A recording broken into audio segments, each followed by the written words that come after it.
right, we're talking about back-to-school supplies. You're bursting with excitement. I'm so excited. You two, I two love peas in school a pod supplies. right here. I love school supplies. I loved school supplies. But let's be honest, and you know this, Jen, it costs a mint sometimes to buy all that stuff for the kids. It does. It does. You know?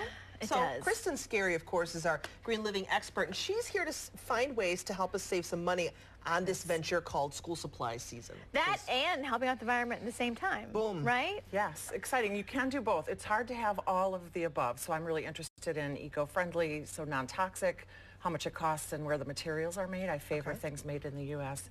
But there's a lot of choices now, which is fun. Most families spend anywhere from $250 to $600 a year on school supplies, so it's expensive.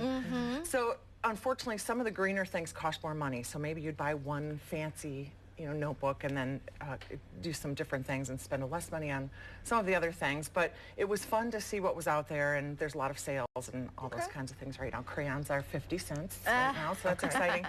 But I did find a lot of things around the house to make some DIY useful items to either cover up notebooks or the old-timey use the paper bag and cover up. And then I had extra so you took paper bag and you did with like decorative tape to decorate the book so that it doesn't look so blah and boring.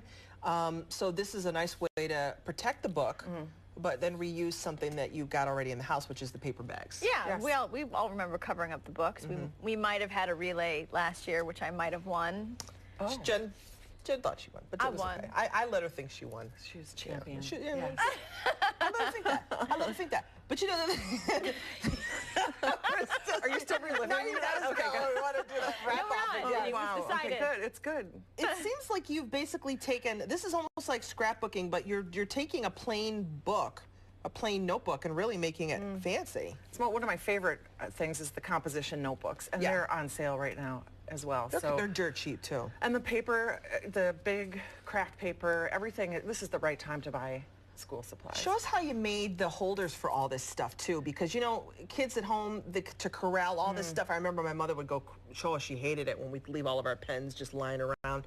And we didn't put them anywhere, or we put them inside of just a box or something. This is a lot nicer. We can save time, and these were things I had around the house. So big tomato cans, my neighbor helped me with these. She had some extra tomato cans, and then just clipped together with binder clips. These were just 3 other cans I had around and clipped together.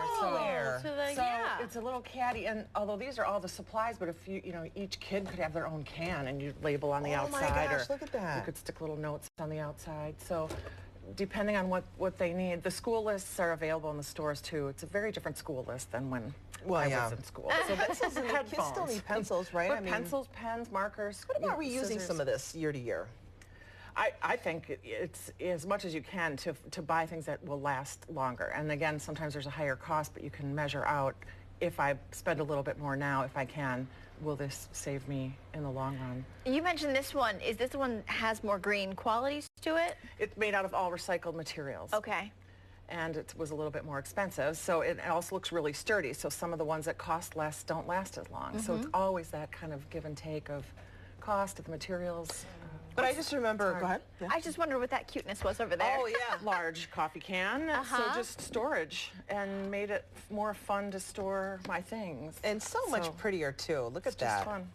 I love that. Glue gun and the masking tape pretty much were the only That masking tape is supplies. pretty fancy. I've never seen that kind before. We're going to have to figure out where'd you get that. You have me thinking. It's fancy. My 5-year-old loves her crayons and markers, but my 1-year-old does too.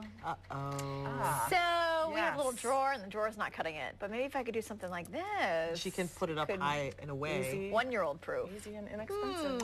Interesting. Yes. These are great tips, Kristin. As always, you always inspire. I want to go home now and decorate a bunch of cans at home. You can. You decorate will. things. Thank you so much. You're welcome. My pleasure. We're talking about this. Most people still preparing, but some kids actually heading back into class today. They got their book bags ready. They've got their supplies. They're going back to school today at Frederick Douglass Educational Campus, where Monroe High is having its first day of classes. Hannah's talking to one of the teachers coming up next.